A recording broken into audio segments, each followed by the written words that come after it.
Hi, everybody. My name is Miles Wallace, and I'm with Peak Performers. We're a nonprofit staffing and recruiting agency that helps professionals with disabilities find jobs and advance their careers. I'm here today with Clarence. And Clarence, would you mind introducing yourself? Clarence Augustine. I am a national account manager for Peak Performers. Of course, I am the liaison between our recruiting team and, of course, our clients. So I kind of work in that middle space to ensure that we're finding the right fit for customers.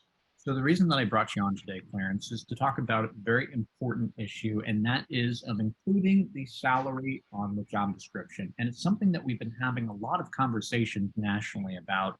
And here's why it matters. So, it's estimated that 91% of all job seekers want to see the salary on the job description.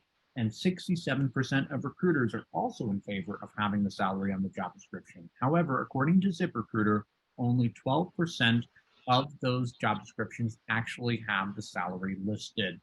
Well, this seems like kind of a silly song and dance to me, Clarence, because you can go and look it up online, can't you? And you're absolutely right, Miles.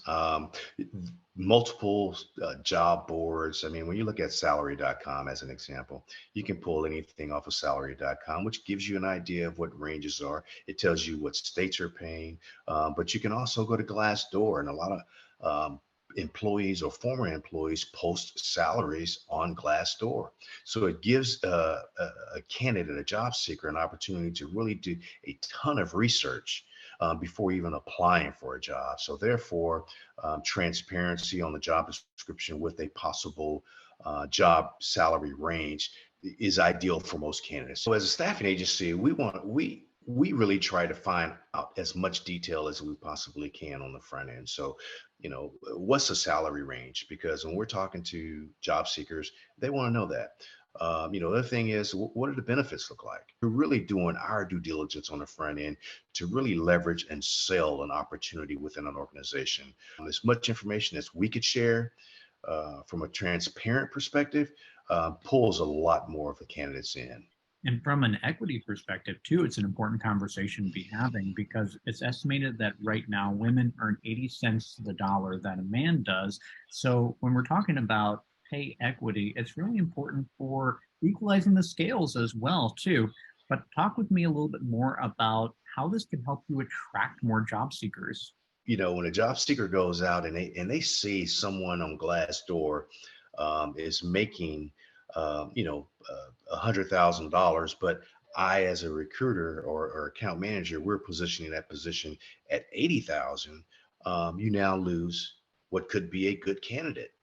So, from an equity perspective, we have to make sure that we're paying equitable salaries to get the best fit, because job seekers today, they're a lot smarter than they were 2 years ago. I heard it from Indeed that typically the folks that include a salary on their job description get 2 to 3 times the number of clicks than those that don't include that. And it's kind of hard to find people, right?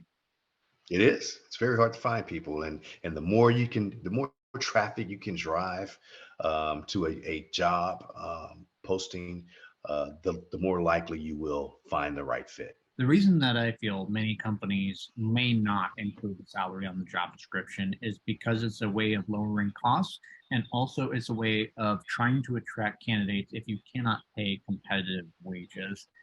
But there's really a lot of problems with that argument, wouldn't you say? I would say that there's a lot of problems with it for the simple fact, of course, if you're looking for a certain caliber of candidate and you can't afford that candidate, then you're going to be spinning your wheels over and over trying to find the right fit. So a lot of companies may look at it as saving money on the front end when you don't include that, but on the back end you're losing money because you're having to either one let an employee go because they didn't fit the right skill set that you're looking for, or you as an organization have settled for someone who's not a good fit. Well, what do I do as an employer when all of a sudden all of my existing employees can go and look at the job description posted online and see how much the new hires are going to be getting when they start with the organization? That's a quagmire right there. But the thing is that as you start to forward think in terms of your organization's positioning. What's going to work best for you? How are you going to impact your bottom line?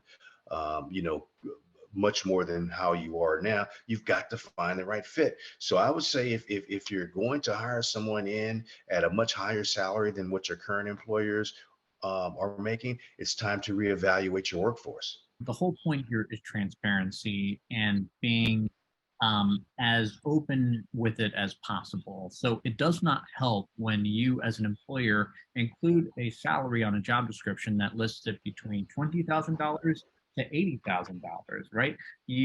What would be your best practices for including salaries on job descriptions? And I've seen a lot of ranges.